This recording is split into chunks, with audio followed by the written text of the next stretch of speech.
pensamos esta actividad que se llama Algunas hipótesis sobre las incomodidades del lenguaje inclusivo, hacia una nueva educación sentimental de las masculinidades.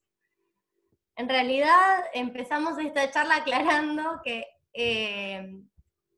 esta propuesta de hacer una charla sobre el lenguaje inclusivo en realidad se mezcló con la idea de experiencia, se relacionó con esta idea a partir de Leopoldo Rueda, que lo presento, es un docente, investigador en CIEFI, de nuestra casa de estudios, de La Plata. Como escucharon recién, estuvo incursionando hace poco con todo lo que es educación online, por una cuestión de este contexto que nos obliga a pensar nuevas maneras de encuentro y nuevas maneras de enseñanza. En ese contexto, bueno, nada, contarles un poco, él investiga a John Dewey, que es un filósofo más de pragmatista, que estudia la teoría estética dentro del pensamiento pragmatista de John Dewey, y sabe muchísimo sobre estética también, ha investigado mucho sobre el Kitsch, sobre Walter Benjamin, sobre la experiencia en general, y además de eso es un activista TLGBIQ+, y él encarna de alguna manera el rol de intelectual comprometido, porque suele escribir y hacer un montón de reflexiones, no solo para el ámbito académico, sino de filosofía de difusión, y comprometida socialmente, como el escrito que no es Con mis hijos no te metas, es Yo no soy tu hijo, o no me acuerdo bien el nombre, que publica en su blog personal, que lo pueden buscar, es un WordPress que se llama Trapero de la Ciudad.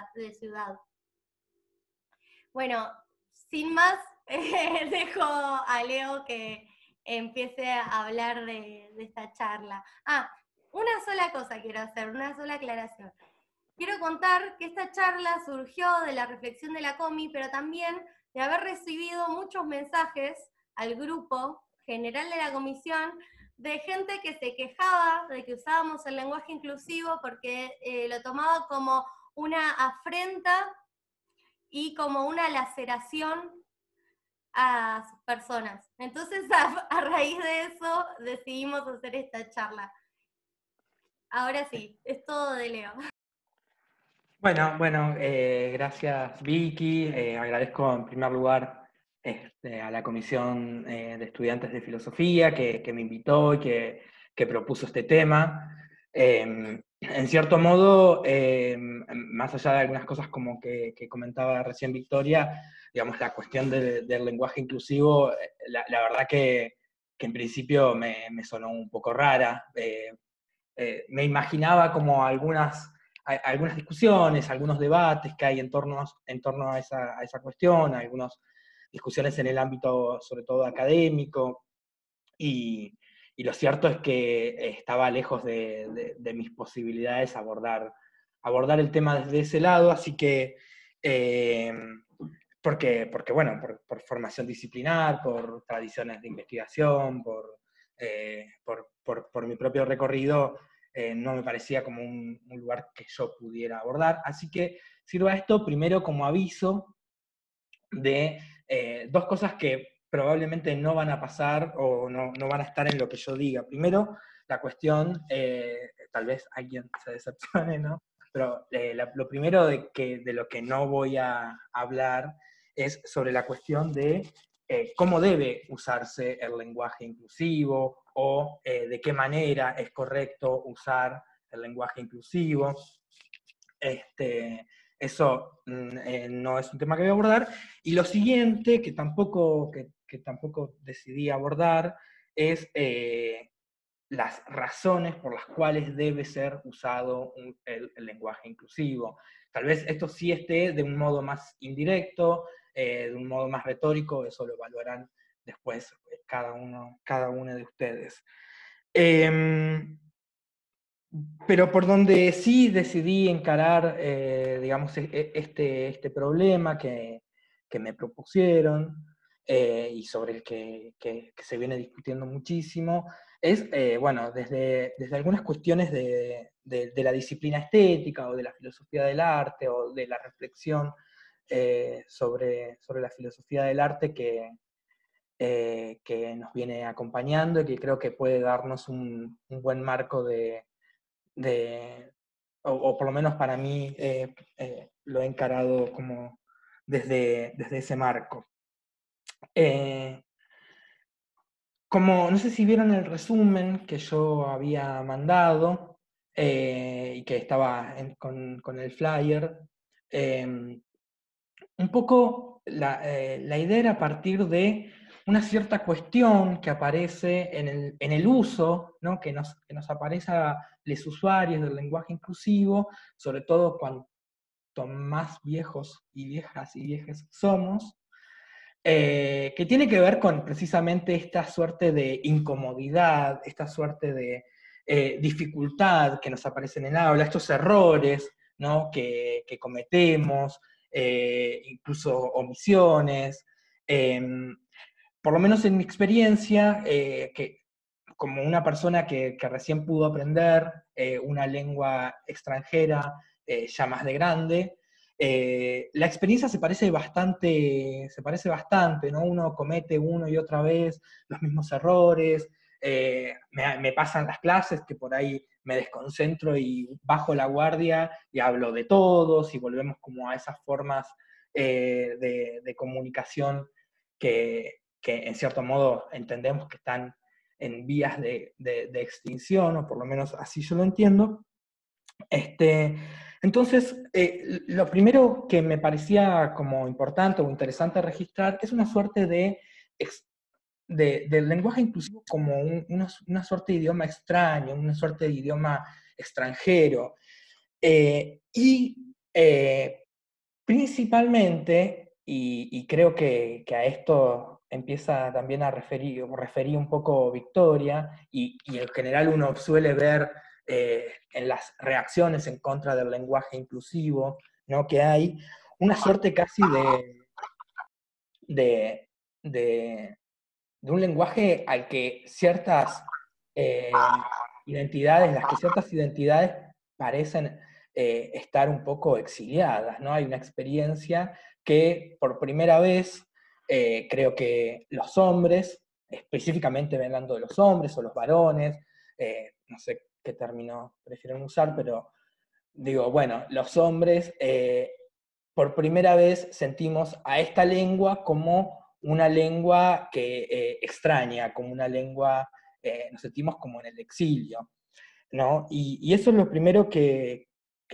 a mí me interesaría remarcar y que está bastante remarcada, ¿no? Digamos, esta idea de, bueno, cuando hablamos del lenguaje no inclusivo, ¿no? Llamémosle a toda forma toda forma de lenguaje que usa eh, los pronombres masculinos para referir a la totalidad, ¿no? de las personas, es decir, toda forma de lenguaje no inclusivo, de alguna manera, y como siempre se dice, ¿no? es una forma donde los varones o los hombres específicamente, ¿no? tenemos una suerte de dominio, ejercemos una suerte de soberanía, es un terreno para nosotros en cierto modo conquistado, ¿no?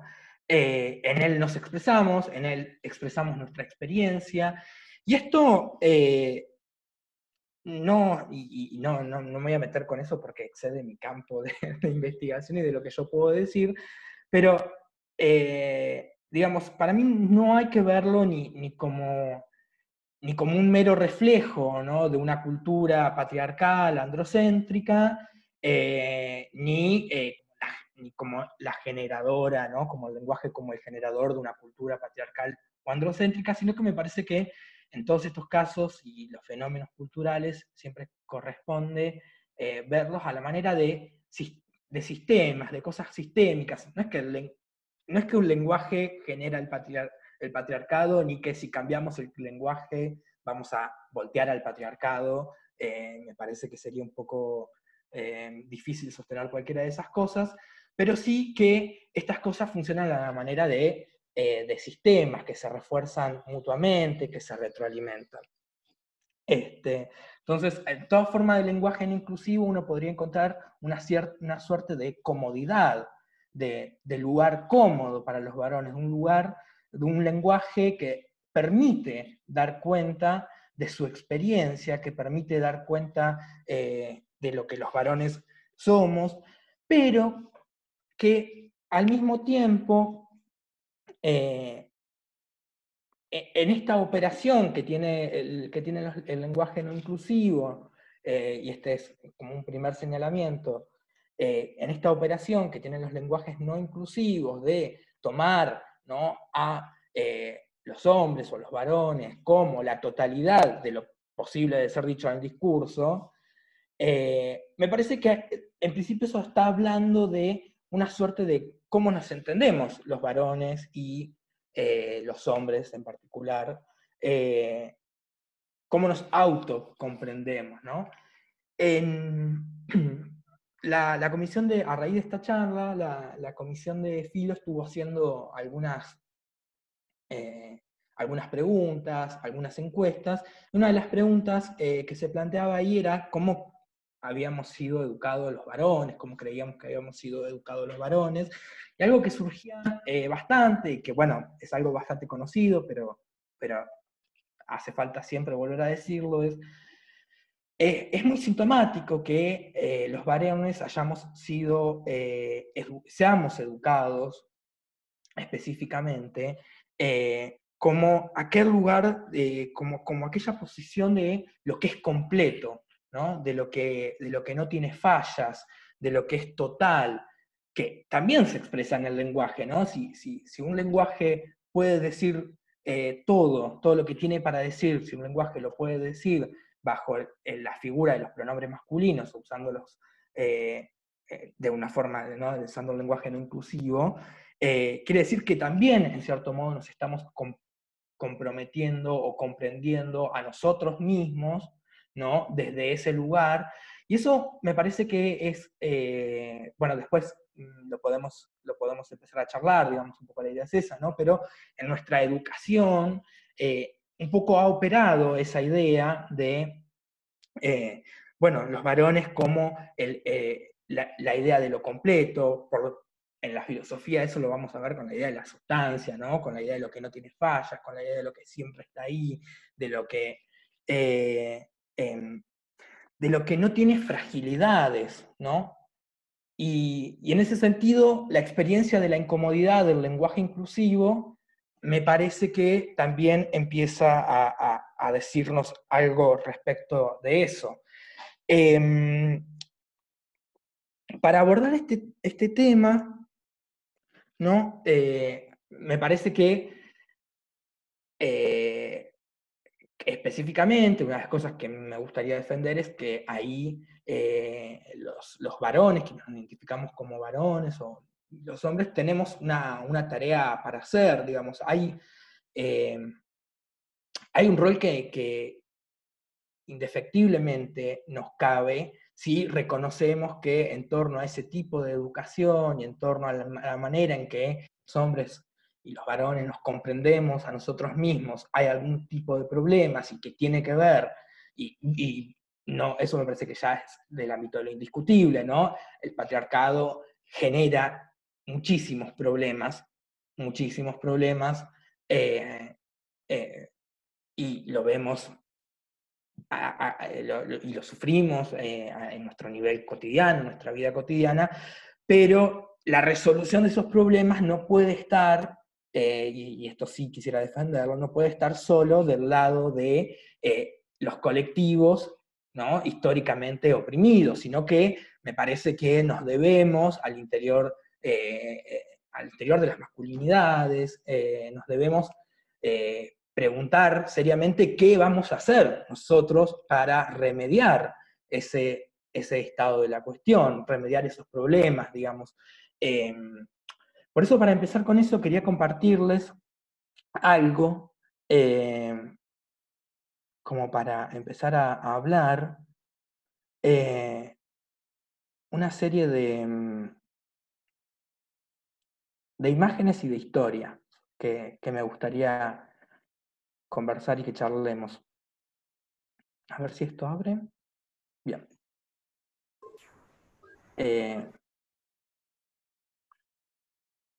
La primera es una historieta que creo que salió el año pasado o el anterior, ya la noción de tiempo se me pierde. Bastante conocida, la voy a agrandar un poco, eh, muy discutida, y voy a recuperar algunas de las críticas que se le hicieron, que ustedes no sé si recuerdan, esta es una historieta de Nico Ilustraciones, eh, que decía precisamente de construirme a besos, y para mí esto, bueno, las críticas que se le hicieron con las que yo plenamente coincido y que recupero, por si alguien no las vio en su momento, bueno, dos problemas planteaba, Leo, ¿sí? discúlpame que te interrumpa, pero Decime. nosotros estamos viendo la descarga de imágenes, pero no estamos viendo la imagen precisamente. Ah, em, a ver si yo dejo de compartir y vuelvo a compartir. Denme un segundo, a ver si... Sí. Mm, Capaz que si abro directamente la imagen, capaz que ahí la puedo ver. Gracias, Vicky, por avisarme eso. No, por favor. A ver, tal vez corresponda primero abrir la imagen.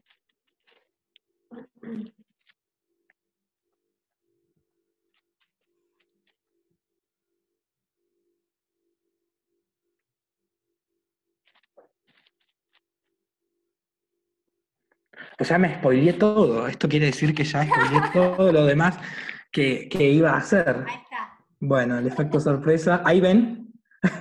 Tal vez la Sí, agrande ahí un vemos, poco. ahí vemos. Claro y Muy distinto. bien.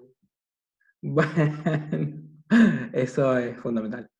Bien, esta era la historieta de Nico Ilustraciones, que, bueno, aquí se le plantearon dos críticas, ¿no? Por un lado, en torno a la composición de la imagen, ¿no? La idea de construirme a besos, como si el camino de la deconstrucción, ¿no? Fuese un camino plagado de flores, lleno de besos, hermoso, lindo, en el medio de una situación romántica, eh, y no como en realidad es, eh, ¿no?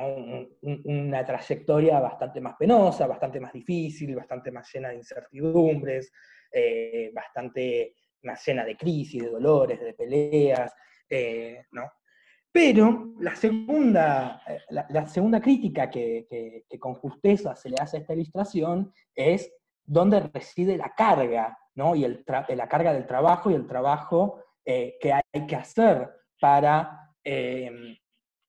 en pos de esta, ¿no?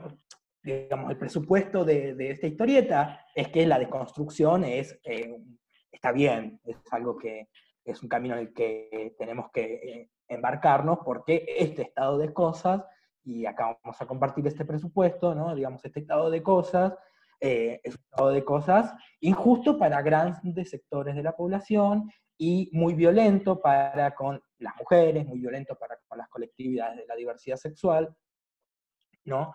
Entonces, partiendo de ese presupuesto, un poco aceptando, ¿no? La idea de que la deconstrucción sería uno de los posibles caminos para poder plantear una nueva situación y un nuevo estado de cosas, eh, pero acá, digamos, la carga vuelve a estar, en este caso, sobre las mujeres, ¿no? Que además de hacer sus encuentros, de autoeducarse, de formarse, de tener que discutir, de pelearse entre ellas, de debatir en innumerables congresos, de trabajar un montón para entender cuál era su lugar en el mundo, cuál es el lugar que quieren construir en el mundo, qué cosas están mal, qué cosas están bien, como si todo ese trabajo no lo tuviésemos que hacer los varones también, ¿no? Entonces acá nuevamente la carga de la tarea vuelve a recaer sobre las mujeres.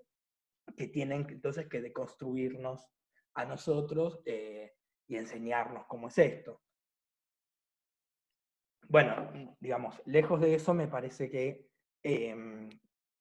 la propuesta tiene que ir específicamente por otro lado y tiene que ir precisamente por asumir esta tarea. Ahora, ¿cómo hacemos esto? Y cómo yo les prometo, como siempre digo en mi clase, yo voy a hablar del tema. En algún momento voy a volver a hablar del tema y bueno, ya verán.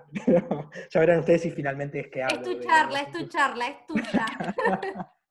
es tuya. Pero bueno, ¿cómo pienso y qué relación estoy pensando yo en relación al lenguaje inclusivo, ¿no? Con esta cuestión? Digo, bueno, me parece que sin otorgarle al lenguaje ningún poder sobrenatural, pero sí me parece que eh, algo que puede colaborar en esta tarea que estoy diciendo que tenemos que hacer específicamente los varones, me parece es eh, comenzar a escuchar otras historias, ¿no? Comenzar a escuchar otras historias que el lenguaje no inclusivo no nos permite o no permite escuchar, porque en esa modalidad que tiene de asumir la totalidad del discurso como el discurso del varón, no deja lugar a otras historias, y cuando refiero a otras historias estoy refiriendo a empezar a escuchar otras experiencias, ¿no? Como una forma de generar una suerte de nueva sensibilidad. Eh, Les voy a leer, porque no podía evitarlo, una cita que a mí me gusta mucho de John Dewey, en un libro que se llama Filosofía moderna y no moderna. Y el libro comienza con esta cita que dice: el hombre es un contador de historias, un difusor de reportes. Él cuenta su historia en cada medio, por la palabra hablada, por la pantomima y el drama, en escaraciones en la piedra y en la madera, en el rito y en el culto, en memoriales y en monumentos. Entonces, algo que me parece interesante, dos cosas de esta cita. Primero, esta idea de hay algo que se nos vuelve necesario, que es contar historias, contar nuestras historias, contar otras historias, ¿no?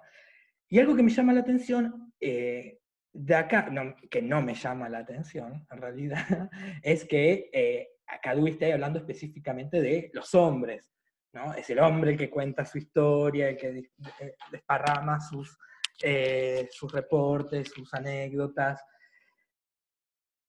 El problema con esta cita y con esta manera de encarar este asunto, que tiene que ver específicamente con el asunto artístico, ¿no? Con la configuración artística, con este modo de contar historias, es que acá Dewey, como sí va a hacer en otros lados, en principio no está considerando algo que es bastante importante, que es que para contar esas historias, quienes no son hombres, eh, tenemos que hacer un trabajo específicamente sobre el propio lenguaje, porque ese lenguaje, el lenguaje que tenemos, no nos alcanza ni nos sirve para poder dar cuenta de esa experiencia y de esa historia que queremos contar. Y entonces acá aparece una dimensión del trabajo artístico en la modalidad en la que se cuentan historias, en la que podemos contar historias para porque también tenemos la necesidad de contar historias, una modalidad que va a aparecer específicamente con el trabajo, ¿no? Un trabajo con el propio lenguaje, eh, a la manera de poder captar y de poder volver comunicación aquello que ese otro lenguaje no nos permite comunicar. De modo tal que mi propuesta un poco es contarles, referirles algunas historias de otros colectivos que no son los hombres, los identificados como hombres, para analizar un poco cómo se tiene que trabajar con la propia lengua. ¿Por qué?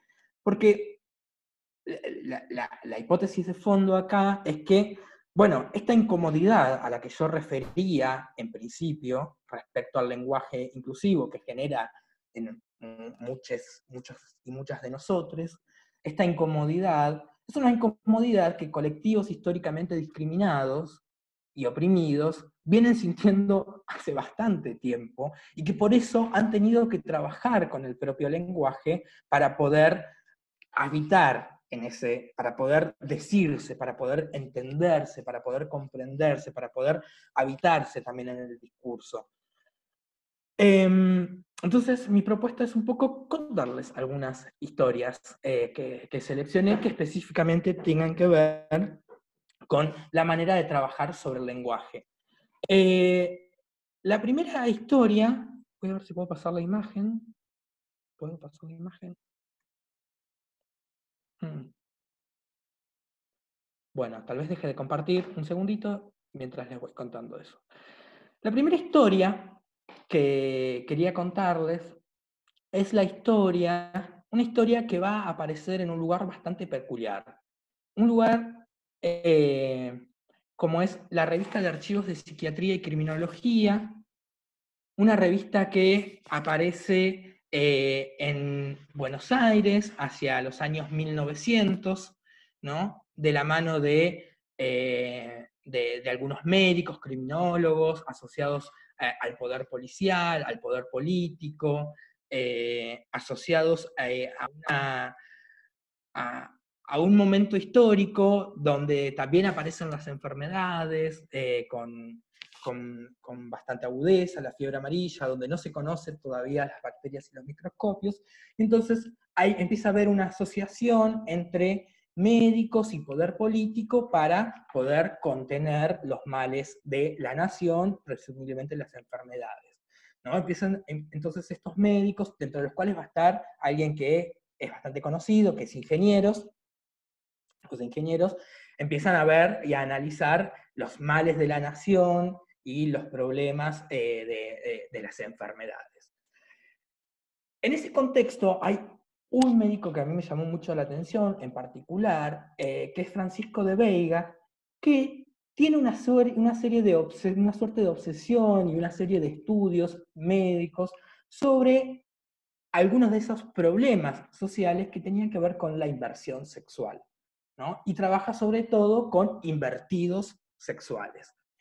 Dedica una serie de artículos hacia 1900 donde empieza a analizar, ¿no?, a estos invertidos sexuales, a estos hombres que a veces se disfrazan de mujer o que simulan ser mujeres. Una categoría importante que va a aparecer en la época tiene que ver con la idea de simulación y el médico como aquel que puede desactivar la simulación.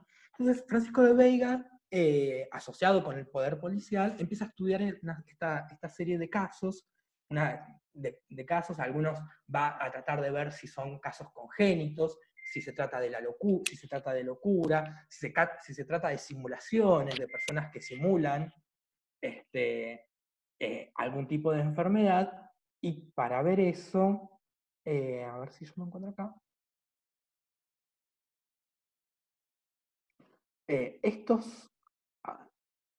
Ahí vuelvo a compartir pantalla. Estos casos, la verdad que les voy a pedir disculpas por la calidad, pero son fotos muy malas de archivo. No. ¿Cómo comparto esto? ¿Ahí ustedes están viendo las fotos de archivo? No. Estábamos viendo la foto de Nico Ilustraciones. Ahí. Bien, ahí vuelvo a la de... ¿Ahí están viendo? Sí. Bien, este es uno de los Aurora. casos... Aurora. Esto es alguno de los... Manon, fíjense, si leen ahí abajo aparece la idea de invertido sexual congénito, ¿no? El médico descubre que estaba en sus genes, digamos, esta inversión sexual. Aparece Aurora, aparece la foto de Manon, y aparece Aurora invertido profesional. Invertido profesional quiere decir hacia 1900 en Buenos Aires, alguien que simula. Y que fíjense cómo, así aparecían estas fotos en el artículo, donde las analiza, hay dos cosas que llaman mucho la atención. Por un lado, las dos fotos, es decir, es el poder médico desactivando la simulación, porque además esta es la foto de cómo, la foto de Aurora, su propia representación, su propia historia, y en la revista aparece Aurora, entrecomilladas, siempre, después de haber pasado por la policía, es decir, el poder policial y el poder médico pueden revertir esa inversión, ¿no? Y otro digamos, en el análisis de la imagen, y otro caso, digamos, otra cosa que importa acá es cómo aparece el nombre entrecomillado, ¿no? Porque el discurso, el propio discurso, ¿cómo da cuenta de eso? Bueno, tiene que poner una distancia, siempre el entrecomillado funciona como una suerte de distancia con el discurso del otro, en este caso con el nombre de la otra, ¿no? No es Aurora, es Aurora, entre comilladas, hay una suerte de distancia. Pero uno de los casos que va a aparecer, y que para mí es el más interesante, eh, es el más interesante, es el de la Bella Otero. Lo veo a Brune ahí riéndose, porque hemos charlado bastante sobre la Bella Otero. La Bella Otero, eh, bueno, es una pena que no les pueda mostrar, no pueda pasar las imágenes, así una y la otra. La Bella Otero es un caso bastante peculiar, que termina de romper muy fuerte el discurso médico-criminológico, porque Francisco de Vega ahí intenta, dice, bueno, veamos el nivel de locura de esta persona que parece creerse todo lo que me dice. Lo interesante es que, con relación a la Bella Otero era una traba del bajo fondo porteño, que hacía sus shows, que además había adoptado el nombre de una famosísima actriz española que estaba muy en boga en ese momento. Pero lo interesante de acá es que la Bella Otero le da a Francisco de Veiga su autobiografía, ¿no? Escribe una autobiografía y se la da. Esa autobiografía es absolutamente, sería uno de los primeros testimonios, si quieren, de literatura queer en Argentina, ¿no? Es uno de los primeros documentos que tenemos de una literatura travesti, trans, en Argentina. Y es bastante interesante porque ahí la Bella Otero se está contando a sí misma. El médico realmente es el último de los casos que aparece. Mi hipótesis al respecto es que rompe tanto el discurso de Francisco de Vega que Francisco de Vega deja de escribir sobre el tema. Digamos, no hay forma de apresarlo, no hay forma de dar cuenta del dispositivo médico de ese discurso. Y aparecen toda una serie de términos, toda una serie todo un lenguaje que el discurso médico no puede asumir, ¿no? Como aparecen documentadas eh, las prácticas sexuales, aparece documentadas por dónde se mueven, por dónde están. Y en la autobiografía se cuentan cosas, ella es realmente hermoso, dice, bueno, tengo 2 hijos, mi marido murió en la guerra, inventa toda una ficción, primero de mujer rica, de clase acomodada, de una elite, casada con 2 hijos, y después incluye un poema que es lo más soez que se les pueda ocurrir, es increíble ese poema, y para el discurso médico tiene bastante importancia porque, eh, por ejemplo, dice, del buen retiro a la Alameda, los buenos gustos me vengo a dar, tengan los tiesos, muchachos míos, que con las manos les voy a dar placer, cosas así. Y un médico lee eso, y un médico que está tratando de controlar la inversión y la enfermedad, y lo que lee es que, bueno, esto está desperdigado en toda la ciudad, del Buen Retiro a la Alameda, estoy por toda la ciudad, no me podés controlar, eh, rompo todo ese discurso, a ver si puedo compartirles. Y algo también muy interesante que aparece ahí, sí lo tengo, se los paso, es que aparece la foto de la Bella Otero, 2 fotos, y la Bella Otero finaliza su carta autobiográfica, y le dice, bueno, el buen doctor Francisco de Veiga me ha pedido que escriba esto, y en honor a él le envío estas 2 fotos con mi firma, ¿no? Le da un autógrafo, le da un autógrafo, a ver, denme un segundo, perdón.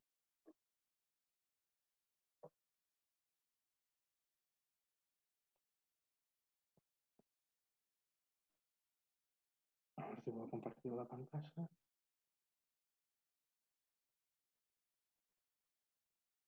Bueno, yo les pido perdón por la calidad, pero bueno, realmente es foto de archivo. La revista de archivos de Psiquiatría y Criminología fue una revista muy, muy, muy, muy importante en la constitución de la criminología en Argentina, de la psiquiatría y de la naciente psicología. En la biblioteca de la universidad están estos ejemplares. En la biblioteca de Plaza Rocha se pueden consultar. Bueno, esa es la foto, es una de las fotos que le da. Y bueno, lo interesante que hacía de Vega con estos casos es que él tenía una suerte de escritura clínica, entonces él te decía lo que iba a pasar con el caso, describía el caso y confirmaba su hipótesis. Con el caso de la Bella Otero, que insisto, es el último que escribe de esta serie de, de, de ensayos sobre invertidos sexuales, simplemente dice, bueno, estaba loca, más o menos, estaba loco, no sabemos, no sé qué hacer con esto, y deja, ¿no?, el discurso de la Bella Otero ahí. Bien, entonces ahí encontramos una suerte de trabajo, de un trabajo con el lenguaje, con el que el lenguaje puede expresar, de retorcimientos. La Bella Otero diciendo, bueno, soy mujer, soy de clase alta, todo lo cual era mentira. eh, eh, Me llamo la Bella Otero, la otra me robó el nombre. Eh, y hablando de que tiene hijos y de los dolores del parir, y que sus amigas, sus otras, refiere a otras, porque al mismo tiempo eh, algo que va a tener nuestras escrituras inclusivas, lo que van a tener es que aparecen las voces de lesotres siempre van a estar incluidos en nuestra escritura, y eso es algo importante para tener en cuenta. Entonces refiere a otras, que dice que ellas no entienden los dolores del parto porque no son mujeres como ella, y hablando de una especie de sexualidad infantil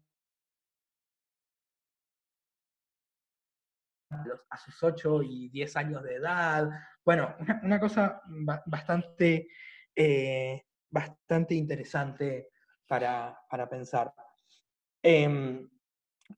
De otras escrituras que tienen un trabajo importante con el lenguaje, a ver si puedo poner esto, voy a referir a Ibarra, no, esto...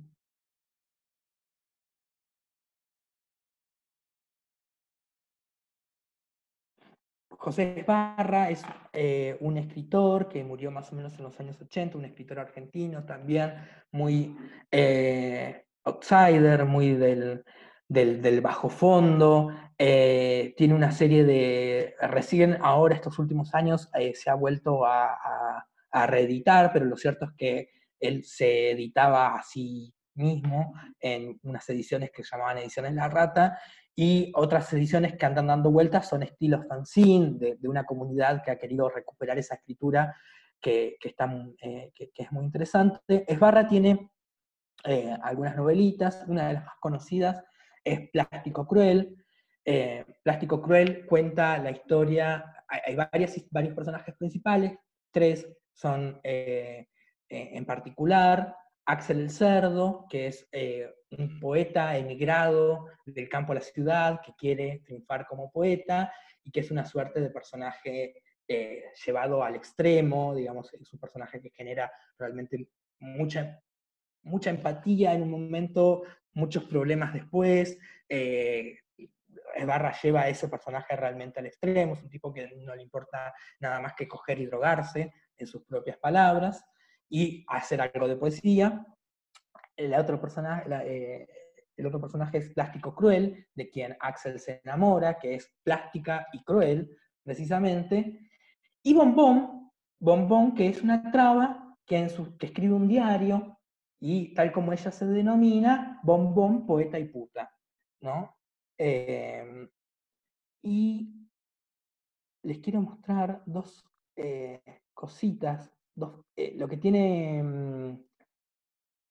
en particular Plástico Cruel es que es una suerte de novela escrita a través eh, de pequeños fragmentos de diarios, pequeños diálogos, es muy sintética, tiene mucho trabajo, con el estilo, es muy amena para leer. Ahora sí, les comparto pantalla. A ver.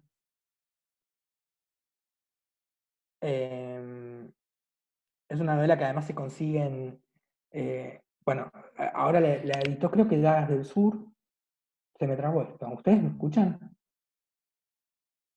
Te estamos escuchando, sí. ¿Me están ¿Vos qué escuchando? querías compartir, Leo? Un fragmento de Plástico Cruel, pero se los leo, si les parece. Bueno, Tal porque vez yo más. tengo un par de poemas de Plástico Cruel, pero no sé cuál querías compartir. Ah, no, es un fragmento de Plástico Cruel, específicamente, pero se los leo, ¿no? Bueno, Esto es casi como que inicia, Bombón, poeta y puta, diario, dice, me contó su vida en el baño, es muy soez, esto si hay menores en la sala, bueno, no estaba previsto, pero dice, me contó su vida en el baño de la estación central, cuidaba cerdos y olía a eso, pero se negaba a tocarme. Cogía en una batea con una cerda y le daba asco tocar a un travesti. Sin embargo, en sus ojos hubo un margen de curiosidad cuando le mostré las tetas. Y, como soy la más puta de las poetas, aproveché ese margen. Déjame en paz. No pretendo alterar tu paz, solo deseo chuparte la pija. Llegó a la ciudad en un tren de carga, vino para triunfar como poeta, de lo cual deduje que su idea de la realidad es un tanto distorsionada. Pero es casi un niño de campo, ¿se entiende? No me gustan los maricas. ¿Dónde viste un marica con tetas, bebé? Soy un travesti. Su primer amor fue una cerda particularmente mansa. La ponía en una batea y ahí se la cogía. Unas niñas exploradoras completaron su educación sexual y yo lo tenía ante mí, recién llegado, casi indefenso. Fumate un cigarrillo, me gustan los hombres indiferentes que fuman mientras les chupa la pija. Fue monaguillo y niño de Dios en el pesebre viviente de su pueblo. Tomá, vas a necesitar algo de dinero hasta que triunfes. Gracias, me llamo Axel. Axel el cerdo. No, no, Axel nada más. Para mí, sos Axel el cerdo, lo digo cariñosamente. Todo hay que entenderlo al revés. Sos un hombre, pero sos una mujer, y los insultos son pruebas de cariño. Me gustan los chicos que aprenden rápido. Y en otro, que es casi así el inicio, ¿no? de la novela, donde viste un putos con tetas, esta suerte de búsqueda en el propio lenguaje de dónde encajar, dónde describirse, cómo contar nuestra propia historia, cómo contar nuestras historias, este, que me parece que en sí, digamos, creo que, insisto con esta idea, me parece que estas son historias que los hombres y los varones vamos a tener que empezar también a escuchar. También pensaba en una historia que me pasó hace muy poquitos días, de Bellatín, que me pasó Pachi, que está ahí, la veo, que se llama El Salón de Belleza, y es una historia donde una traba tiene un salón de belleza que en los años 80, cuando se empiezan, eh, cuando, cuando aparece el SIDA y sin cura, todavía hoy, ¿no? y sin tratamiento, y sin saber, y con muchos prejuicios en el medio, Bellatín cuenta una... ¿Estoy diciéndolo bien, el apellido? ¿Sí? Tengo esto muy tildado, pero bien, porque lo leí hace muy poquito, así que estoy como muy es increíble la manera en la que cuenta esa historia y cómo ella reconvierte su salón de belleza en un moridero donde empieza a recibir a los putos, trabas, trans que empezaban a contagiarse y que simplemente les cabía esperar morir. Y esa reconversión de esa historia, atravesados por prejuicios, atravesados por desconocimiento, atravesados por un fuerte sentido además de cuidado, de fragilidad, de comunidad, de una comunidad incluso, lo que ella, lo que cuenta la historia, lo que narra este breve cuento es que, bueno, en principio fueron sus conocidos, fueron sus amigues, fueron con quienes compartía, pero después simplemente empezó a recibir a quienes venían, a gente que no conocía, pero que estaba atravesando eso.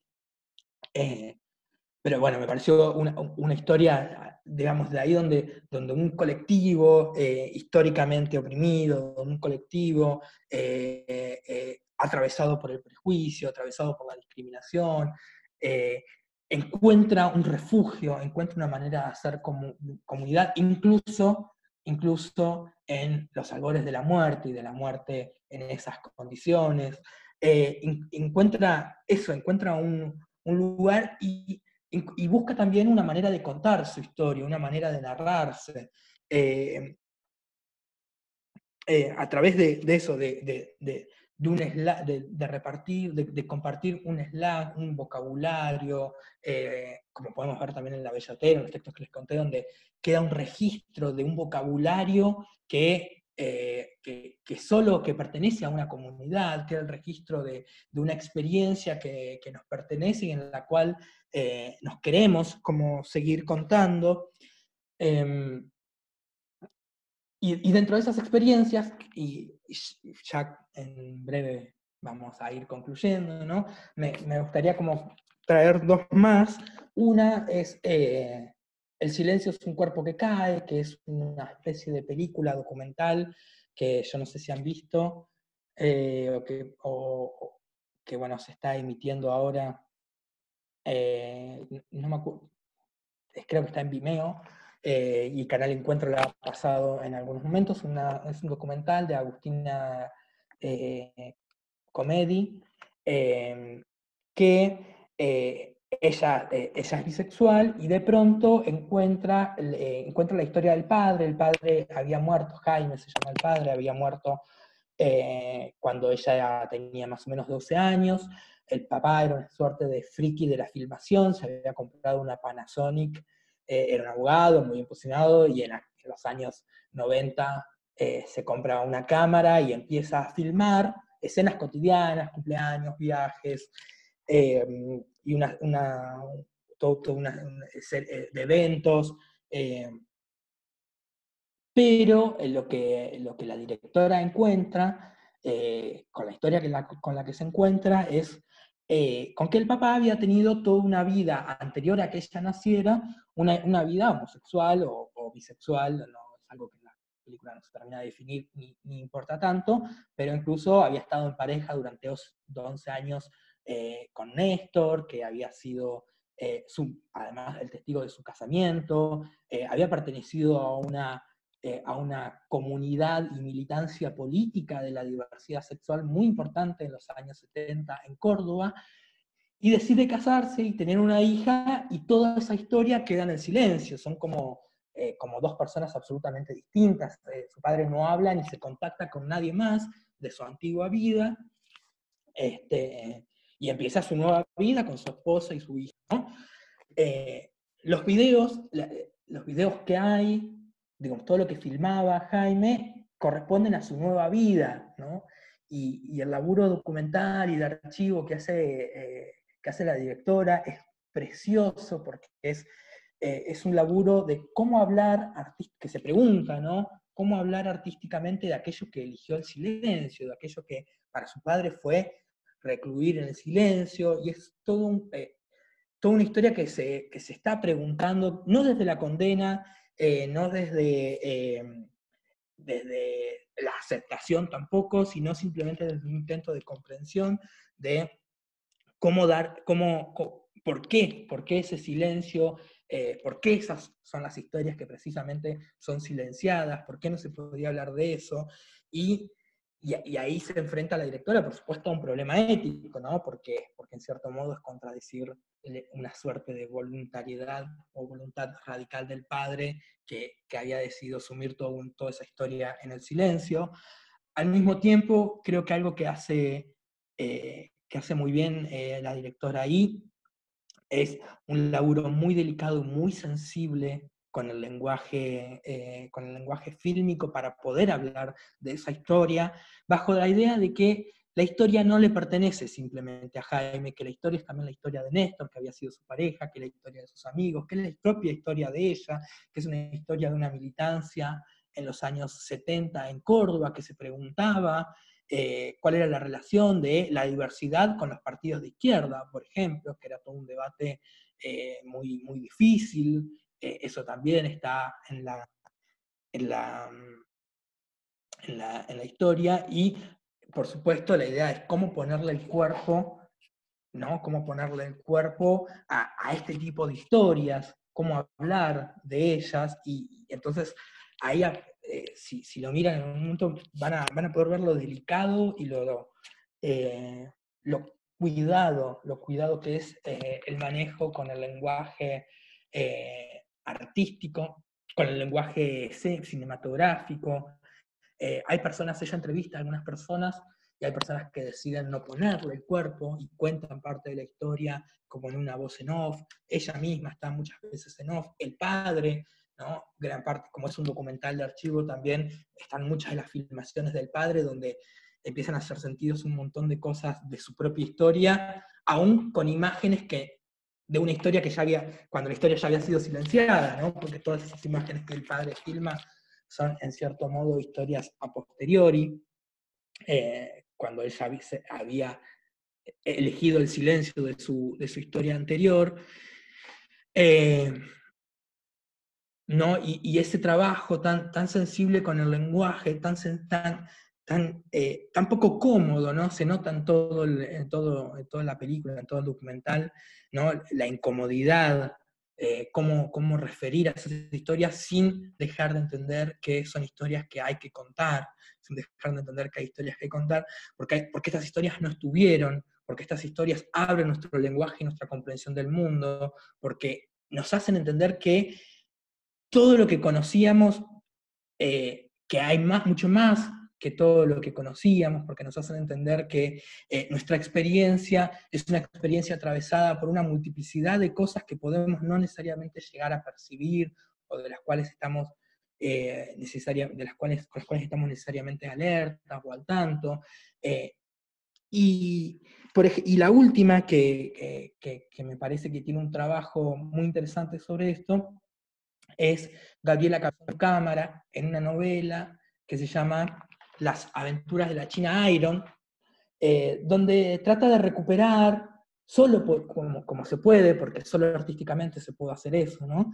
Trata de recuperar la voz de quien hubiese sido la esposa de Martín Fierro, la China de Fierro, ¿no? Una historia que el Martín Fierro no cuenta, una historia que nuestra literatura gauchesca no cuenta, la historia de esas mujeres de nuestra nación, ¿no? Y Gabriela Cabezón Cámara busca, de algún modo inventa, ¿no? Ficcionaliza la historia, esta voz de la China Iron, la China va a contradecir todo lo esperable, se va a quejar de las cosas que canta el Fierro, ¿no? Y le va a decir, bueno, esto es recontraparcial, acá esto del Fierro no lo dice, cuando canta el Fierro esto, no se dio cuenta de esto, pero algo muy interesante que va a pasar con ella es que ella va a abandonar a sus hijos, va a abandonar el Fierro y se va a ir en una carreta con una inglesa. Entonces la cuestión del lenguaje va a estar atravesando a toda la novela, porque aparece el lenguaje como lenguaje extranjero, ¿no? Y se va con esta inglesa que está buscando su estancia, ¿no? Tenía a su marido y a su estancia en el desierto pampeano, en una relación que va a terminar siendo una relación lésbica, y después, no le quiero spoilear mucho de la novela, No importa, más allá de los spoilers, que ya hice un montón de spoilers de todo lo que comenté, pero es preciosa, es una novela preciosa leerla porque es preciosa, está precisamente escrita, ¿no? Y algunas cosas que aparecen, entonces, como aparece este personaje que es la inglesa y ellas tienen que comunicarse, eh, uno de los momentos, uno de los primeros momentos cuando se la encuentra, Elizabeth, que es la inglesa, le ofrece té, ti. Y la china Airo sienta que por primera vez alguien le habla, es para ti. Dice, ese ti que me ofrecía sonaba un para ti, como un voz, de pronto aparece, ¿no? Como incluida en el discurso de la inglesa en una lengua extranjera, cuando su propia lengua nunca nunca le había hablado, nunca había contado su experiencia, y son dos lenguas que empiezan a hibridarse, ¿no? Porque esto es lo que pasa cuando empezamos a hablar de otra manera. Nuestros lenguajes empiezan a encontrar puntos de contacto con la experiencia de los otros, y empiezan a hibridarse y empiezan a llenarse de términos y de palabras que están en tensión, por supuesto, que no siempre es fácil. Eh, y una de las cosas que aparece tiene que ver con el nombre. ¿Cómo te llamás? ¿No? Y ella dice, bueno, la verdad que no sé cómo nos entendíamos, simplemente nos entendíamos, nos volvíamos a decir las cosas, nos reíamos, volvíamos a tratarlo, y ya no sé en qué lenguaje, en qué lengua dijimos esto, pero aparece la cuestión con el nombre, y ella se da cuenta que su nombre era la que le decía a la mujer que la había criado y maltratado, que era China, y lo que después le decía al Fierro, que era China. eh, entonces se empiezan a buscar como un nombre, ¿no? Y ella termina llamando China Josephine Iron, ¿no? Stark Iron, porque le hace un homenaje a su perro, a la estrella, entonces también toma el nombre de su perro, Stark Iron. En definitiva, digamos, como para que empecemos a charlar y veamos si esto tuvo algún sentido, ¿no? Me parece que en estas historias que buscan eh,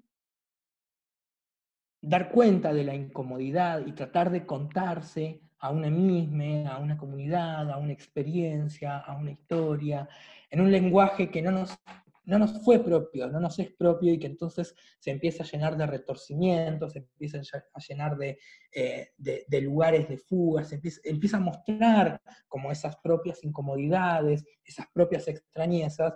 Para nosotros, digamos, el lenguaje, nosotros y una comunidad, digamos, en la que en particular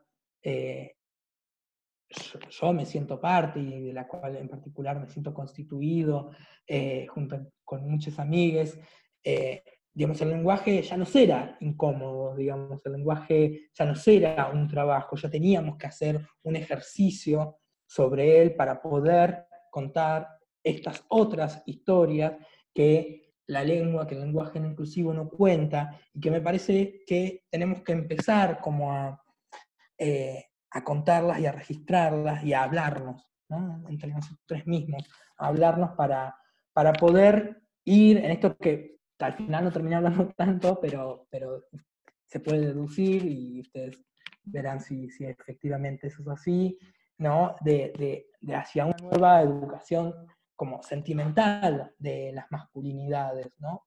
Porque, porque todo esto que referíamos al principio, de estos hombres, estos varones constituidos enteramente, completos, que lo llenan todo en el discurso, de un discurso que les responde perfectamente, un discurso que las sabe y les cuenta su propia experiencia, digamos, tiene que empezar a registrar esa fragilidad, tiene que empezar a registrar esa incomodidad, ese no vas a poder contar todo, porque para poder contarte a vos mismo, a vos misma, vas a necesitar también poder contar un montón de otras experiencias y poder registrarlas. Y un poco de lo que se trata, creo que acá, es de sentarse a escuchar.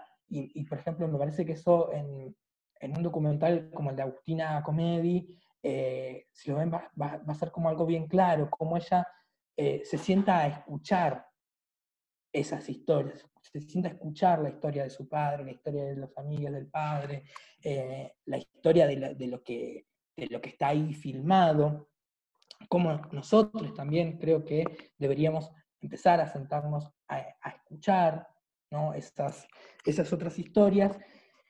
Y en todo esto, digamos, en todos estos procedimientos con el lenguaje, de esto que salió un poco así más desordenado de lo que lo había pensado, pero que veremos si es que tiene un sentido, ¿no? Yo lo que veo es que para nosotros este lenguaje inclusivo y lo que tenemos que hacer como esta tarea se vuelve en cierto sentido un trabajo artístico, un trabajo poético.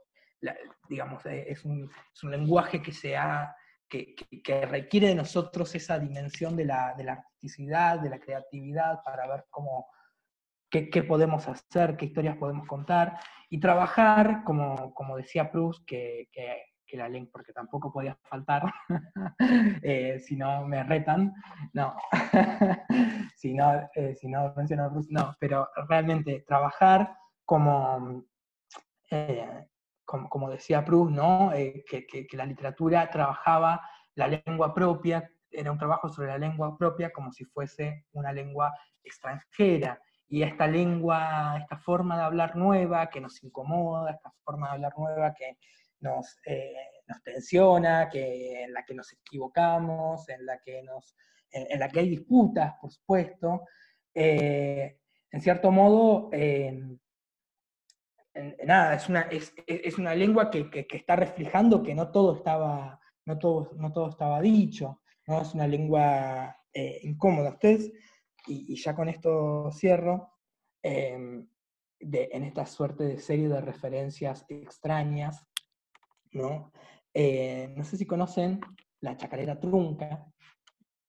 La chacarera trunca es un tipo de chacarera. Yo no sé nada de música, entonces me es muy difícil explicar, porque tampoco no sabría cómo explicar qué es lo que pasa con la chacarera trunca, pero si saben bailar chacarera, y ojalá en algún momento nos podamos volver a encontrar a bailar unas chacareras, saben bailar chacarera, lo que le pasa al bailarín, a la bailarina, al bailarín de chacarera con la chacarera trunca, es que te sentís como se te adelanta un compás, termina antes, y no estás en donde deberías estar, y eso genera una suerte de tropiezo, esa genera una suerte de resbalón en el bailarino, suerte de adelantamiento, una suerte de confusión en la manera en que lo bailas.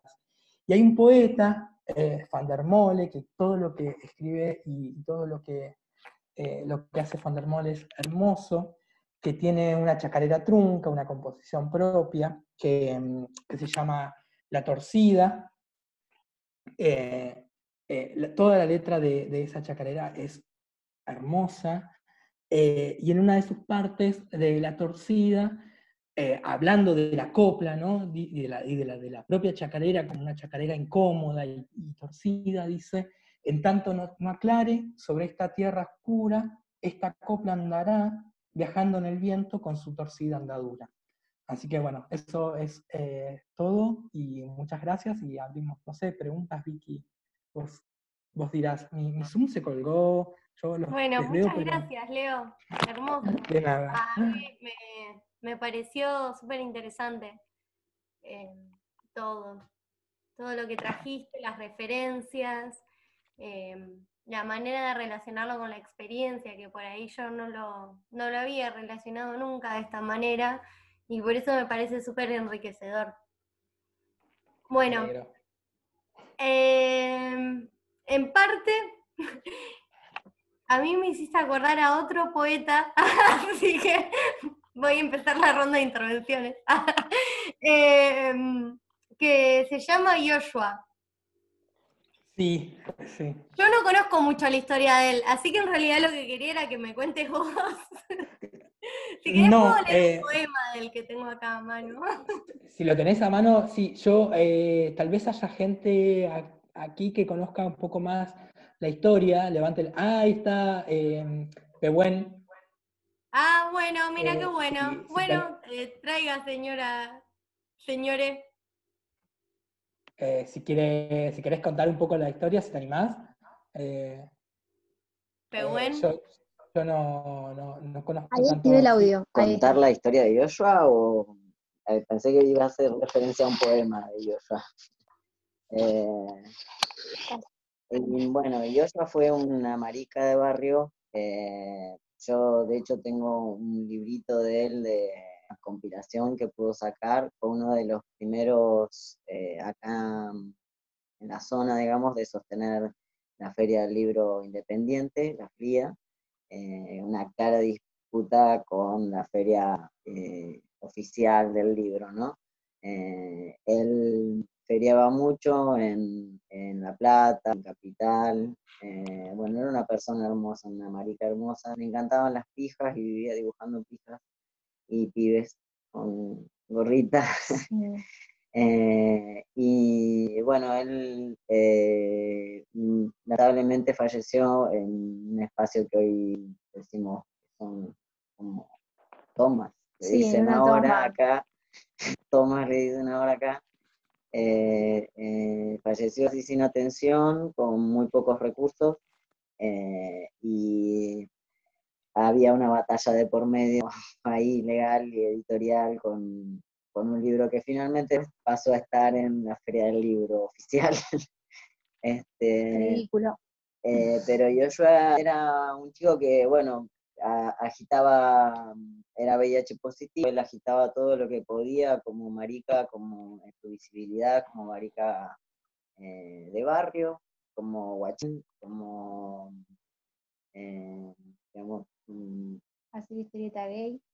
claro, hacer dieta gay era lo suyo y más que nada una cosa muy grafitera de barrio. O sea, yo tenía con él mucha esa afinidad de el crayón, el marcador que tengas, sí, la hija dibujada y demás cosas. Es como, yo tengo mucho ese registro del fanzine. Y de hecho él estuvo en la primera presentación de una banda de queercore que se dio en Niceto, en Capital, organizado por, ay, esto se te gusta, Ahí está. no el de Fampito. Ah, Necro. Bueno, organizados por Necro y habían invitado a la única banda de queercore de Latinoamérica, que son canadienses, pero nacieron acá. Y Joshua ahí tuvo, digamos, como un reconocimiento un poco más afuera, justamente porque esta banda, bueno, llevó todo su fanzine, repartió bastante. Y Muerte fue como la de muchas maricas, prácticamente solo, tuvo el acompañamiento, digamos, hubo que juntar plata para el entierro, que pelearse porque nadie, digamos, era un NN para el Estado, entonces hubo que pelearse para que el juez entregara a alguien, directamente a uno de sus amigos, el cuerpo, porque también nuestras formas de afectividad no están reconocidas legalmente. Así que, bueno, Joshua para nosotros es un ícono de la resistencia puto y marica de acá de Argentina. Escribió cosas muy lindas, muy también, era muy terrorista de la imagen, creo yo. No sé qué puedo contarles de él. Era una persona muy hermosa. Lamento que nos la hayan robado así, la verdad, porque literalmente nos robaron. ¿Qué poema iban a citar por ahí? Ahí, sí, decirles que sigan con el poema. Así. Sigan con el poema, por favor, así. Bueno, Dale. muchas gracias. Voy a leer este poema que encontré yo, que se llama El toque del pibe. El pibe derrite mi bragueta con un toque. El pibe derrite mi boca con un toque. Él derrite el barrio con su cuerpo. Pero el pibe no puede derretir los barrotes de su celda. Su amor lo espera afuera, y él no puede derretir su celda. Pajas en el calabozo de tonto enamorado, baños seductores de gil soñador. El pibe desnudo entre los hombres es uno más, pero diferente, pues ese pibe tiene el toque que lo derrite todo. El pibe derrite mi corazón con 2 palabras. El pibe derrite mi futuro con 3 promesas. El pibe derrite mi deseo con un gesto. Su corazón es puro fuego, un incendio de sentimientos, una tragedia de ansiedades, un silencio en toda la garganta. Su corazón es mío y es feroz, pero lo feroz es fugaz. Hermoso. Em, Algo que pasa mucho, digamos, en ese tipo de poemas y en algunas de las cosas que yo he traído también es, bueno, quedan documentada toda una serie de espacios de ejercicio de la sexualidad, del placer, que solo quien no pertenece a nuestra comunidad solo las podría conocer por eso, digamos, ¿no? Eh, en el caso de la bellotera también uno podría encontrar ese tipo de referencias a espacios que en definitiva son espacios del deseo, espacios de resistencia, espacios alternativos, espacios otros porque, digamos, por nuestra historia, por un montón de cosas. Pero bueno, no sé si alguien quiere comentar algo. ¿Alguien más quiere hacer alguna intervención? ¿Algo que les haya surgido? Yo quería traer a Joshua porque lo había encontrado buscando poemas y realmente no sabía nada de él, digamos, o de ella. Yo solamente me había acercado a su poesía y no conocía nada de él. Pero bueno, claramente por el contenido, una se acerca, digamos, a otro tipo de experiencia. Así que bueno, nada, lo traje porque me parecía Sí, claro. competente y agradezco un montón a Pehuen y a Leo, a los dos. Creo que hay. ¿Cómo? Creo que hay videos en YouTube también. Hola. Hola. Ya. Sí, Ro, te escuchamos. Bueno, a mí me parecía que tenía mucho sentido esto que decíamos, Leo, no sé si tendrá sentido esto que estoy haciendo, pero a mí me parece que sí porque, bueno, esto que decías, ¿no? Que comentábamos, como la importancia y la necesidad de que emerja una nueva sensibilidad y cómo eso lo podemos traer a colación y a discusión con la cuestión del lenguaje inclusivo, que por ahí era el tema, ¿no? Del nombre de la charla, pero me pareció muy interesante esto de traer otros recursos para esa práctica, digamos, como también decías, ¿no? Como esa indagación filosófica de alguna manera, ¿no? De poder hacer emerger esa sensibilidad con distintos recursos, ¿no? Discutiendo el lenguaje, este lenguaje que nosotros utilizamos para hablar, pero bueno, indagar también en contenidos audiovisuales, incursionar en la poesía, que es algo que también yo estuve como descubriendo muy recientemente, y también como que, bueno, uno va experimentando, ¿no? Como distintas, me parece, no sé, como sensaciones y percepciones en la propia sensibilidad, ¿no? Como, nada, lo importante de que se comparta eso para que puedan emergir nuevas formas, digamos, ¿no? Eso. Gracias, sí. Es un poco la idea también, ¿no? Como de contar estas historias y nuevamente digo, mostrar esto de que eh, de que la lengua que la lengua se vuelva extraña, como un procedimiento, digamos, no es nada nuevo. A mí me parece que a veces hay como una suerte, ahora sí, ya por ahí me pongo más en torno polémico, con algunas posiciones que dije que no iba a hacer, pero digamos, a veces aparecen como ciertas posiciones un poco cerradas en torno al lenguaje y tratando de defender qué sé yo qué cosa, ¿no? De cierto purismo. y digo, bueno, en principio en el lenguaje artístico, digamos, esas incomodidades, distorsiones, malas escrituras, no es nada nuevo, nada que nos sorprenda, no sé quién se puede sorprender tanto de eso, ¿no? Y un poco la intención es ver, o por lo menos para mí pensar a qué responden, ¿no? Esos retorcimientos, esas malas escrituras, esas inserciones dentro de lo hegemónico, esas interrupciones dentro de lo hegemónico. Por eso, de ahí, ¿no? Como el vínculo con la experiencia, que quedó más solapado, pero que un poco estaba.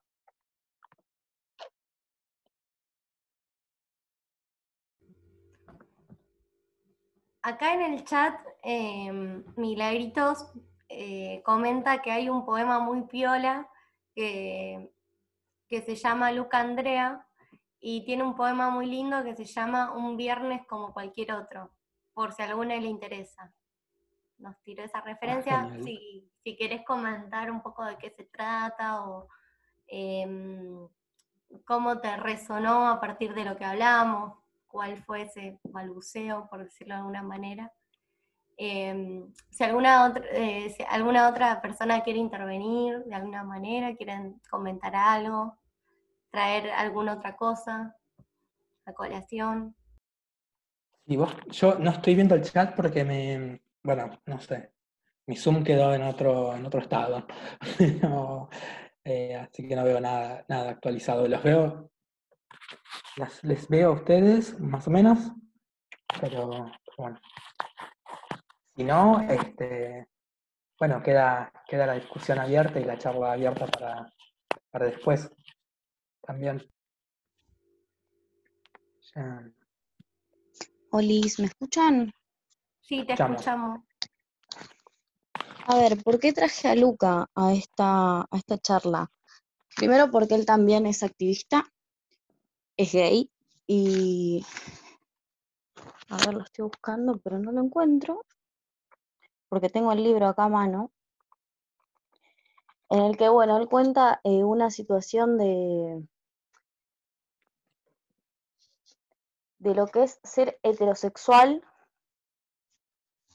y de lo que es ser puto de repente, ¿no? Él cuenta una situación de que está en un boliche y que ve como todos sus amigos chapan y que él no se puede ver reflejado en esa situación y que ve como todo el mundo lo mira y que él también ve a los demás ser felices y libres y él cuenta que él, por ser homosexual, no lo puede hacer. Y, y nada, que bueno, que estaban hablando de compañeros activistas y esta situación de la heterosexualidad y del hombre desde su privilegio de hombre heterosexual y hegemónico. Y de repente las diversidades también pasan por todas estas situaciones que, a ver, lo dijo Luca y yo me acordé de él porque me parecía que venía el caso, ¿no? Pero más allá, digo, 2 chicas fueron presas hace cosa de 5 años por besarse. Y de repente romper con esto del todos y empezar a usar el todes y ver cómo a la gente le molesta, es medio chocante. O sea, sigue poniendo al hombre en esa situación de naturalidad, ¿no? De que se invisibiliza la homosexualidad, las diversidades, a las mujeres, por tomar al hombre como esto de lo genérico en cierto punto. No sé si se entienda lo que quiero decir. Sí, claro. Es un poco. Para mí es efectivamente así, digamos, ahí.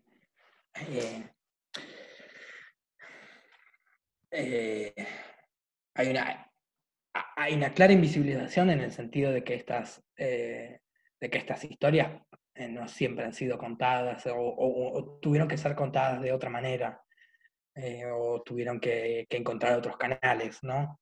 Me parece que un poco el trabajo y la tarea es eso, empezar a escucharlas, precisamente.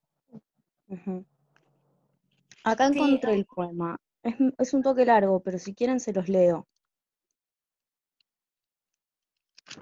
Yo no veo el tiempo tampoco, no sé Dale. cómo estamos. no, está bien, no sé. Sí, estamos bien de tiempo. Bien. Te Si volvés a quieren se los desactivar. leo.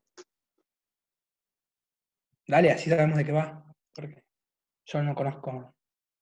Un viernes como cualquier otro. Basta para mí, basta para todos.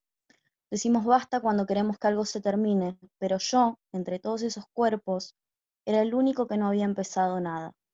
Somos ingenuos los putos. Miramos la barra con la esperanza, con la ilusión de las pelis holandesas, de que ese chico tan lindo salta a la barra, nos invita a otra cerveza y nos chapa, como nunca, a la vuelta del boliche.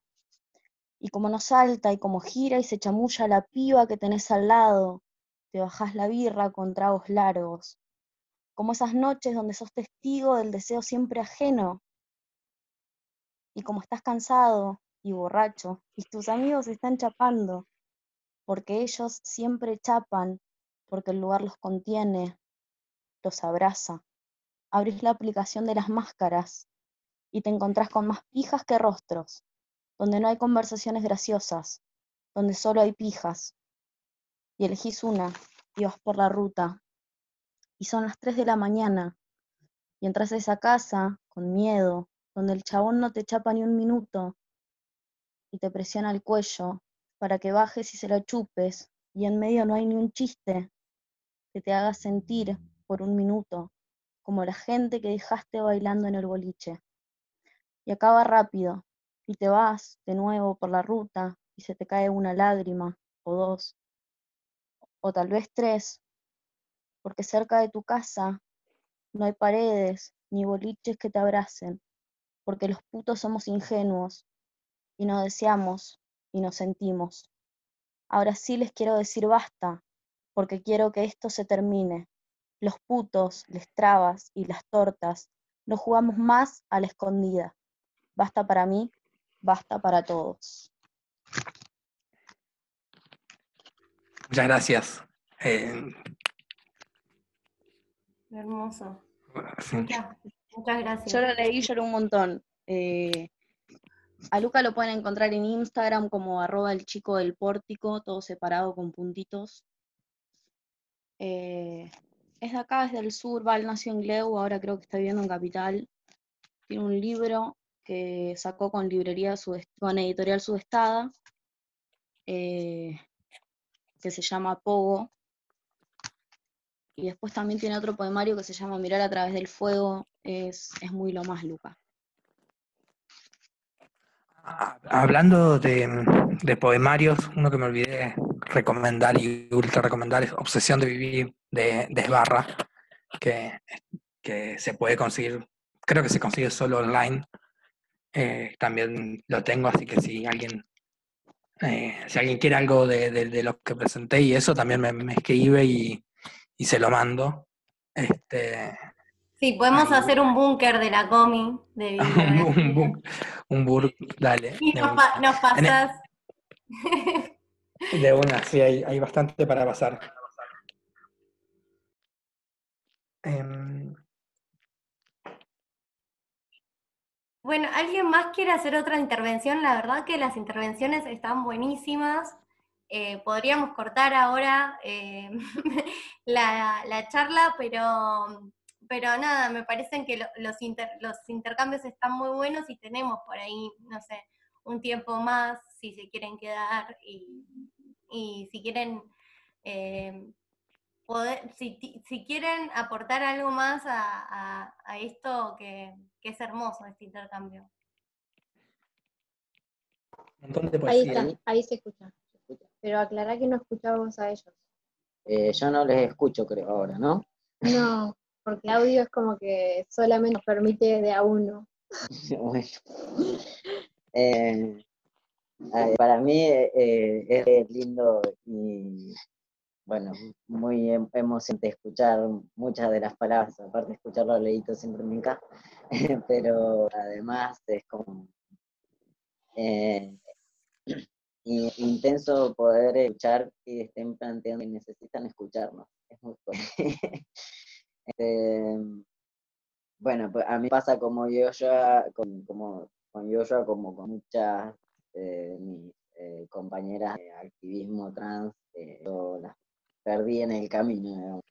Soy un viejo varón trans,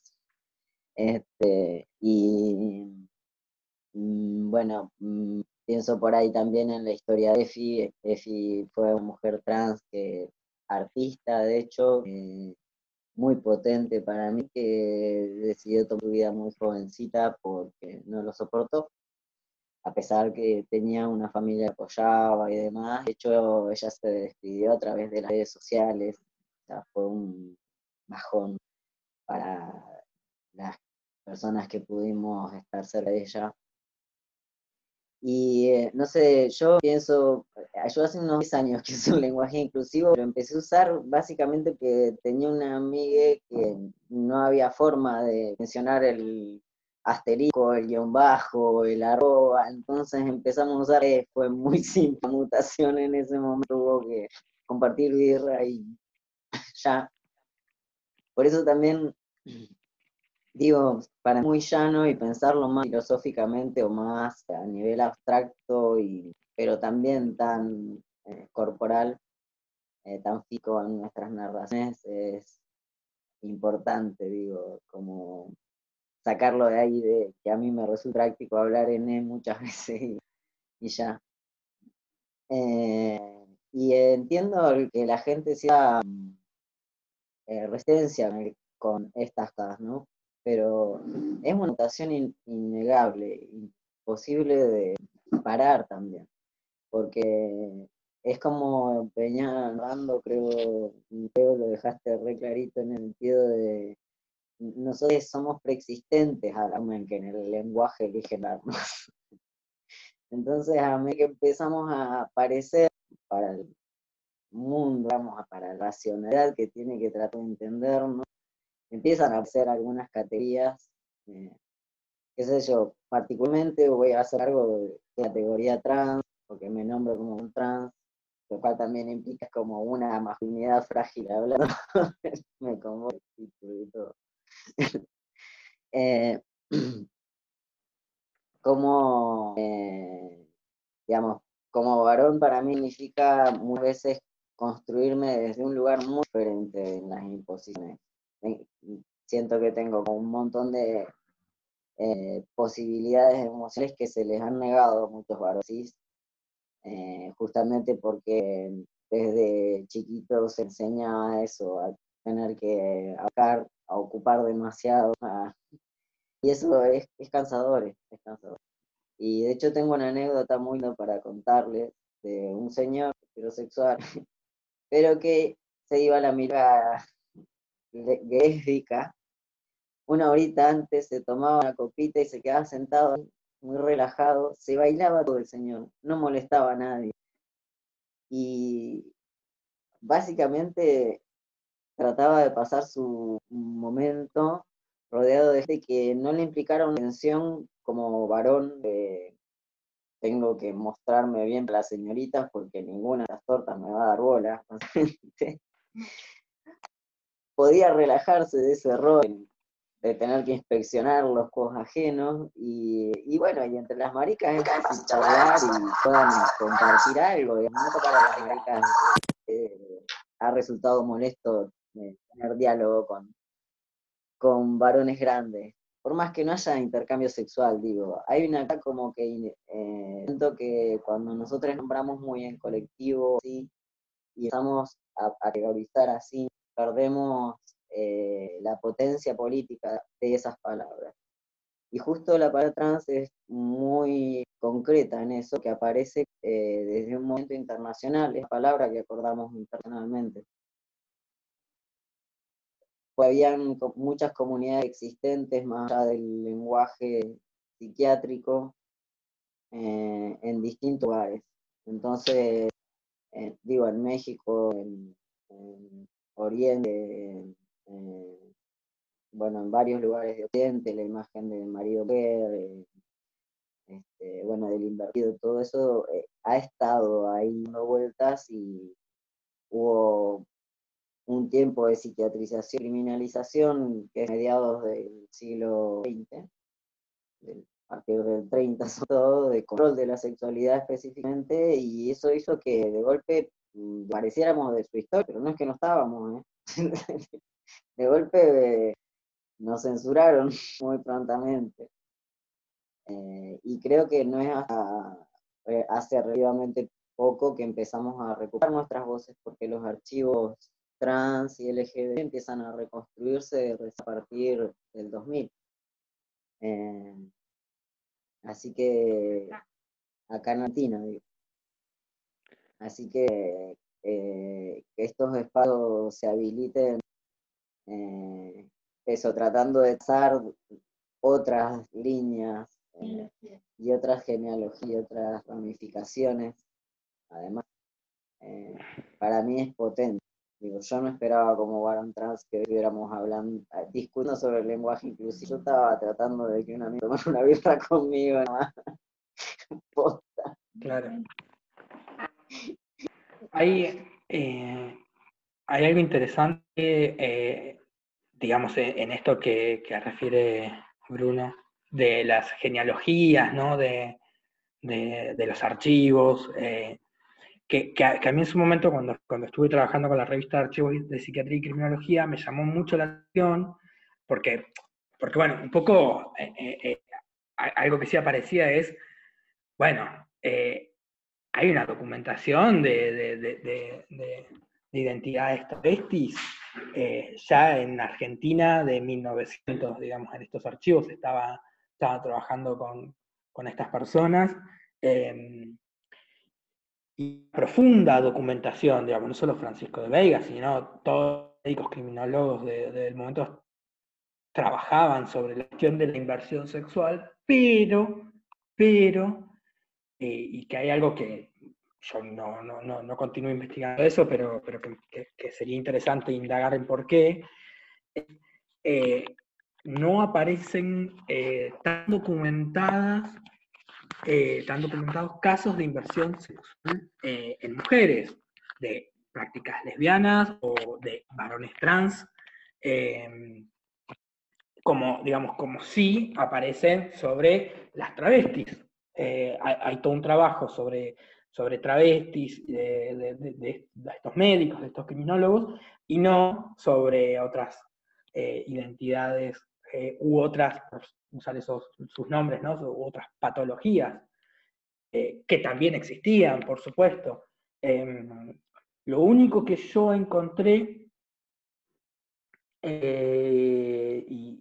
es sobre el Liceo Víctor Mercante, que acá uno de los colegios de la universidad lleva su nombre. Bueno, Víctor Mercante en esta misma revista habla sobre casos de lesbianismo en los colegios de monjas, en una época en la que le están tratando de disputar la educación de las mujeres, o sea, que la educación de las mujeres también pase por las instituciones públicas y no por las instituciones privadas. Entonces documenta casos de cómo si pones muchas mujeres juntas en un colegio de monjas te aparecen lesbianas, ¿no? Es una tentación, mucha tentación. Pero digo, por fuera de eso, no hay una práctica, un registro de interés en otras identidades, como sí lo había en travesti, y me parece que es tribadista, uranistas también le llamaban, no sé bien por qué, pero usan varios nombres. Pero digo, ahí me parece que hay un problema y una hipótesis de... porque, digo, perfecto, las trabas como la Bella Otero, Aurora, Manon, de un lugar de mierda, pero encontraron o sea, hubo algo que dijo que dijo que había que hablar, hubo una cierta visibilización sobre esa cuestión, tratándola de contenerla en el caso clínico, marcando sus términos, tratando de separarse con comillas de los términos que usaban, tratando de tener todo ese discurso, pero había una visibilización y de lo que no se hablaba para nada, eran de todas estas otras identidades que existían, por supuesto, también. ¿Y por qué? Porque de eso ni siquiera se podía mencionar, ni siquiera se podía hablar de esa cuestión. Mi hipótesis en su momento, pero insisto, digamos, yo no me dedico a la historia, ni tengo tanta formación metodológica en analizar archivo como para decirlo, pero digamos, mi hipótesis es que de alguna manera, con las identidades, con las travestis, el hecho de haber abjurado de su masculinidad, de alguna manera ya contenía el caso, ¿no? Contenía ese discurso, porque habían abjurado de lo más preciado que puede tener un varón, eso es su masculinidad, pero distinto es el caso de mujeres que no necesitaran ningún varón, que tuvieran relaciones sexoafectivas entre sí, o de mujeres que quisieran, digamos, en los términos, encarnar alguna suerte de masculinidad. Digamos, eso me parece que ya, por lo menos en aquella época, parece entrar dentro del ámbito de lo irrepresentable, de lo totalmente requerido de invisibilización. Pero bueno, insisto que es una hipótesis que no he indagado con más profundidad.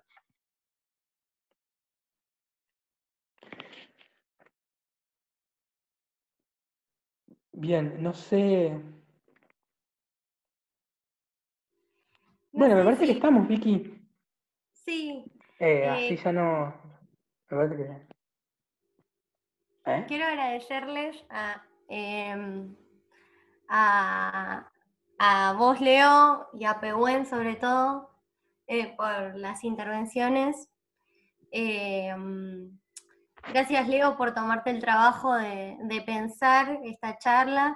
Yo sé que por ahí no es a lo que vos estás acostumbrado a investigar, no se aplica a lo que vos estás acostumbrado por ahí a trabajar en estos temas, pero que te hayas hecho un tiempo y que te hayas detenido sobre esto, investigado, y lo hayas traído de una manera tan valiosa, ¿no? Que es relacionando un montón de cuestiones, como puede ser, bueno, este documental, que yo lo empecé a ver y no lo terminé porque había mucho ruido y no terminaba de entenderlo. Digo, esto que es muy poético, y ahora termino de entender un poco el sentido. Bueno, y con la poesía.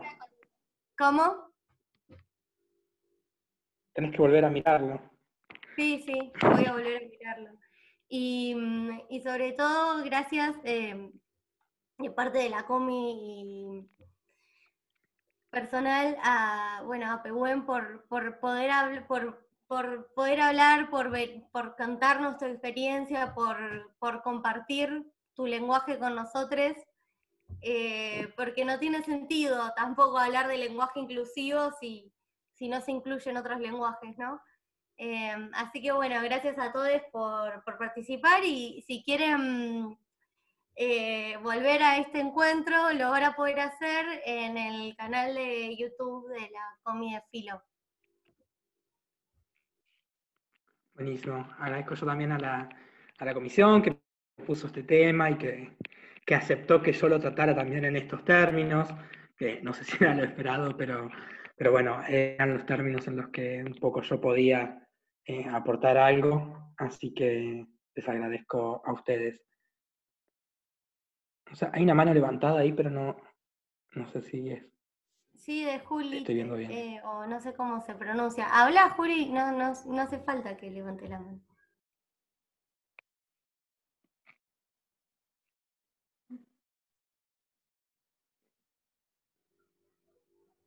Debe ser un saludo. Yo no Sí. sé interpretar bien esta C, pero capaz que era un chau. Eran manos de aplauso. Ah, bien. Bueno, muchísimas gracias a todos por participar, por estar acá y bueno, y seguimos charlando. Entonces, nos vemos. Nos vemos. Chao a todos. Gracias, chao, nos vemos.